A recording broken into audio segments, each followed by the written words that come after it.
Assalamualaikum warahmatullahi wabarakatuh. Waalaikumsalam warahmatullahi wabarakatuh.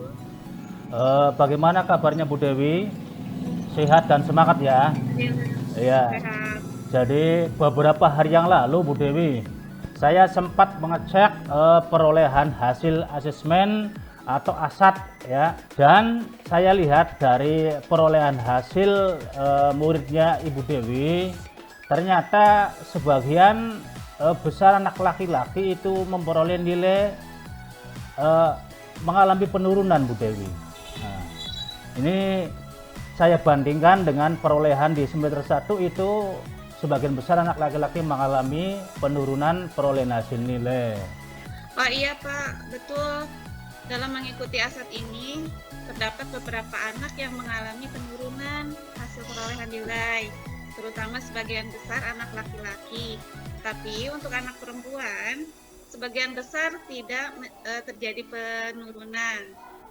Kira-kira apa ya Pak yang menyebabkan hal tersebut? Apakah teknik mengajar saya yang kurang tepat atau metode mengajar yang kurang pas ya Pak? Kira-kira apa ya Pak? Iya, baik Bu Dewi ya. Sebelum lebih jauh, saya ingin ngobrol dan berbincang-bincang dengan Ibu ya. Jadi kegiatan yang sekarang sedang berlangsung ini dalam rangka tugas saya mengikuti kegiatan digitalisasi pembelajaran Bu Dewi ya. Jadi terima kasih sekali atas waktu dan kesempatan Ibu Dewi sehingga bisa berjalan kegiatan ini ya Bu. Ya baik Bu, berkaitan dengan apa yang tadi telah disampaikan oleh Ibu Dewi berkaitan dengan permasalahan di kelas Ibu yaitu kelas 2 bahwa sebagian besar anak laki-laki ya itu memperoleh nilai asesmen akhir tahun itu mengalami penurunan. Itu sebenarnya tidak hanya dialami oleh kelasnya Ibu Dewi, tapi hampir saya lihat di semua kelas. Permasalahan ini ya sebenarnya kompleks ya. Tuh. Jadi mungkin di antara penyebabnya itu berkaitan dengan kondisi zaman sekarang Bu Dewi. Ya, mungkin karena tidak dipungkiri penggunaan gadget atau HP atau ponsel itu marak terjadi dimanapun. Begitupun di SD kita ya. Jadi barangkali ini kondisi belajarnya mengalami boleh dikatakan fenomena baru di mana anak-anak di rumah itu fenomenanya adalah tidak belajar apa yang didapat dari sekolah, tapi fenomena terbarunya adalah memegang HP atau gadget. Nah, mungkin di antara penyebab utamanya itu. Ditambah lagi barangkali ini juga penting kontrol dari orang tua kurang memperhatikan anak. Jadi anak itu kalau lepas sekolah ya tidak ditanya lagi kalau sekarang. Mungkin kalau dulu ditanya oleh orang tuanya, ada PR tidak di rumahnya, bagaimana dikerjakan belum dan seterusnya. Jadi diantaranya mungkin itu ya. Ya, permasalahan yang dialami oleh ibu ini ya marilah kita bahas lebih lanjut ya. Jadi bagaimana cara mengatasi penurunan nilai di kelasnya ibu juga di semua kelas Bu ya. Jadi solusinya adalah mari kita bedah bersama ya Bu. Itu Bu dulu dari saya Bu. Oh iya Pak. Jadi kira-kira apa penyebab terjadinya penurunan perolehan nilai tersebut, terutama yang dialami oleh sebagian besar anak laki-laki? Iya. Ya Bu, seperti yang tadi telah dijelaskan di awal ya. Jadi ini permasalahan kompleks ya. Tuh, mungkin faktor utamanya tadi faktor kemajuan zaman ya, di mana semua bidang kehidupan itu terkena efek atau imbas dari kemajuan tersebut. Tidak terkecuali di bidang pendidikan seperti yang kita laksanakan sebagai pendidik. Tentu mau tidak mau terkena juga imbas dari pengaruh kemajuan zaman ini ya. Contoh yang sederhana tadi telah dijelaskan juga oleh saya di awal bahwa pemakaian gadget atau HP boleh dikatakan fenomena yang tidak terhindari ya. Jadi karena satu sisi itu memang bentuk atau buah dari kemajuan teknologi, di sisi yang berikutnya juga merupakan faktor penyebab dari penurunan mutu pendidikan. Begitupun penurunan nilai asesmen tadi, Bu. Ya, memang boleh dikata penggunaan HP atau ponsel ini ada yang menyebut ya sebagai sistem domino ya. Jadi dua mata yang berlainan. Di satu sisi positif, di satu sisi berikutnya sangat negatif, Bu. Ya. Jadi itu diantaranya. Jadi terlalu banyak waktu untuk digunakan bukan untuk waktu belajar, tapi digunakan untuk memegang HP atau ponsel, Bu. Diantaranya itu. Ya.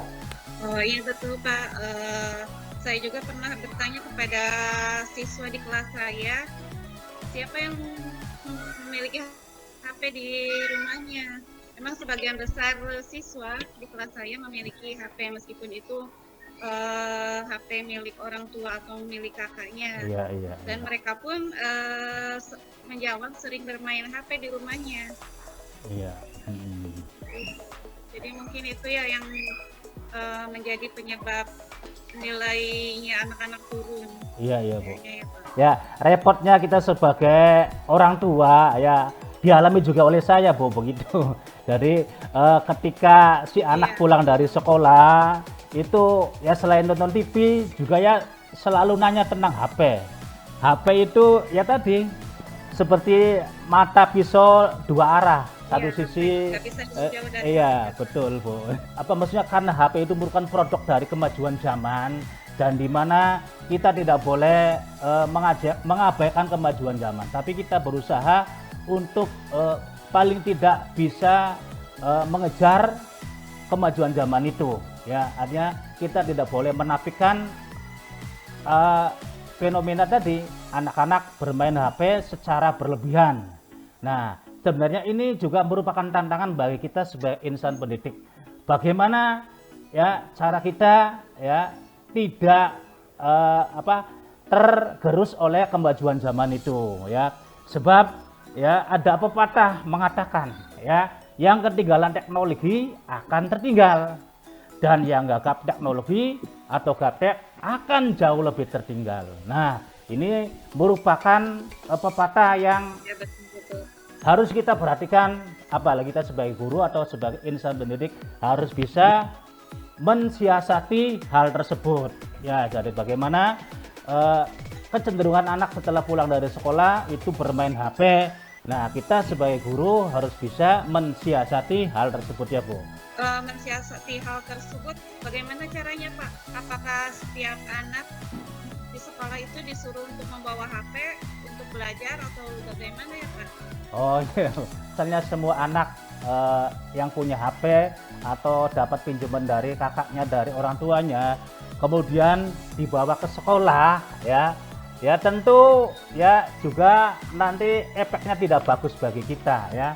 Efeknya tentu si anak di dalam kelas itu tidak belajar dengan semestinya, justru nanti terganggu KBM-nya. Karena harusnya ketika di dalam kelas setiap anak itu memperhatikan bagaimana menyampaikan materi pelajaran dan tentunya harus dengan serius, dengan seksama si para murid itu memperhatikan ibu sehingga anak atau para murid itu dapat mengerti tentang materi yang disampaikan ibu. Jadi ya kalau bawa HP semua nanti justru mata anak-anak tidak ke ibu tetapi memandang terus ke gadget atau HP itu. Jadi ya tidak begitu juga, Bu. Iya. Jadi bagaimana ya, Pak? Oh iya. Baik, Bu. Iya. Cara mensiasati keadaan tersebut ya diantaranya adalah seperti apa yang telah saya dapat ketika mengikuti kursus di BKPSDM. Itu solusinya adalah dengan istilahnya digitalisasi pembelajaran, Bu. Nah, apa itu digitalisasi pembelajaran? diantaranya adalah kemampuan kita sebagai guru untuk memanfaatkan teknologi. Nah, permasalahan yang Ibu sampaikan tadi ya, dan yang saya telah amati bersama di sekolah, terutama di kelas 2 di mana Ibu mengajar, ya itu kan terjadi penurunan perolehan nilai asesmen, terutama dialami oleh sebagian besar anak laki-laki. Itu penyebabnya ya adalah karena terlalu sering melihat YouTube atau memegang HP. Nah, solusinya adalah kita sebagai guru ya harus bisa membuat konten pembelajaran. Nanti hasil akhirnya itu kita upload di YouTube. Nah, mudah-mudahan dengan diuploadnya yang oleh Ibu Guru buat itu bisa dilihat oleh para murid, apalagi nanti oleh Ibu Guru, oleh Ibu Dewi, si murid itu nanti dianjurkan, misalnya tolong kalau di rumah membuka YouTube, ini linknya. Tuh, nanti di akhir tugas itu ada penilaiannya atau asesmen. Nah, jadi itu hasilnya adalah dari kita sebagai seorang guru harus bisa membuat konten yang menarik. Nah, apa konten yang menariknya? Yaitu video pembelajaran yang nanti oleh Ibu Dewi diupload di YouTube, supaya anak-anak ketika bermain HP itu ada materi pembelajaran yang ya secara tidak langsung tersampaikan oleh Ibu Dewi. Begitu, Bu. Iya, jadi kita sebagai guru harus bisa membuat konten-konten pembelajaran yang bisa dilihat oleh anak ya Pak, bisa dilihat oleh anak dimanapun dan kapanpun. Jadi si anak supaya tidak terlalu sering bermain game, tapi dia memanfaatkan teknologi HP dengan untuk pembelajaran gitu, melihat video pembelajaran seperti itu Pak. Iya betul. Nah, jadi betul sekali apa yang oleh Ibu katakan tadi. Jadi kita tidak boleh ketinggalan dengan teknologi, kita tidak juga kalah dengan orang lain. Kenapa orang lain bisa membuat konten? Ya saya juga sama manusianya harus bisa membuat konten, begitu. Kemudian ya zaman sekarang ya dimanapun kita berada itu selalu terhubung dengan yang namanya digital atau online, Bu. Jadi sudah seharusnya kita bisa memanfaatkan kemajuan zaman ini untuk memfasilitasi anak untuk apa? Bisa belajar kapanpun dan dimanapun. Nah, ini omong-omong Ibu Dewi, apa sudah punya channel YouTube belum, Bu Dewi? Apa sudah punya channel YouTube? Alhamdulillah sudah Pak, tapi belum terlalu banyak konten-konten yang saya upload. Masih beberapa sih Pak. Oh Karena gitu ya. saya belum terlalu mahir. Nanti insya Allah untuk kedepannya saya bikin konten-konten pembelajaran agar bisa dilihat oleh peserta didik. Oh ya, Alhamdulillah, berarti Ibu Dewi ya sudah punya channel YouTube ya. Harapan saya ya semoga ke depan ya, karena saya tahu Ibu Dewi juga di rumah masih punya anak kecil ya, jadi masih barangkali waktu luangnya masih terbatas ya. Insya Allah ke depan kalau waktu luang Ibu Dewi sudah mumpuni ya, tidak ada salahnya pelajari lebih dalam bagaimana konten di YouTube yang menarik, terutama tentang bagaimana cara membuat video pembelajaran sebagus mungkin, semenarik mungkin, sehingga bisa menarik minat para murid untuk belajar melalui YouTube ya, Bu. Ya. Ya insya Allah Pak, nanti ke depannya Pak. Ya. Atau barangkali selain YouTube, Bu, Ibu Dewi, apakah sudah pandai juga menggunakan aplikasi Canva? Sekarang kan lagi viral itu, Canva itu. Ya, apakah sudah mahir juga? Kita udah bisa sih Pak untuk menggunakan Canva, cuma belum terlalu ahli ya nanti. Mudah-mudahan kedepannya juga nanti saya belajar lagi untuk membuat hal di Canva. Supaya bisa lebih mahir lagi. Iya. Oh ya Bu Dewi, saya kira karena waktunya sudah tercukupi, barangkali. Iya betul ya Bu Dewi. Ya, jadi supaya pendidikan di SD kita, SD 3 Kertasura lebih maju lagi dan lebih berprestasi lagi.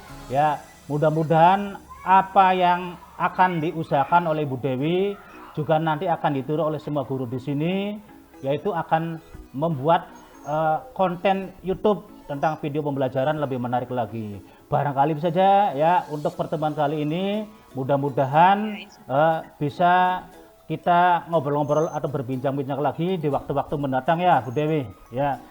Akhirnya saya mengucapkan terima kasih atas waktu dan kesempatannya ya. Mari kita tutup dengan membaca alhamdulillah ya. Assalamualaikum warahmatullahi wabarakatuh.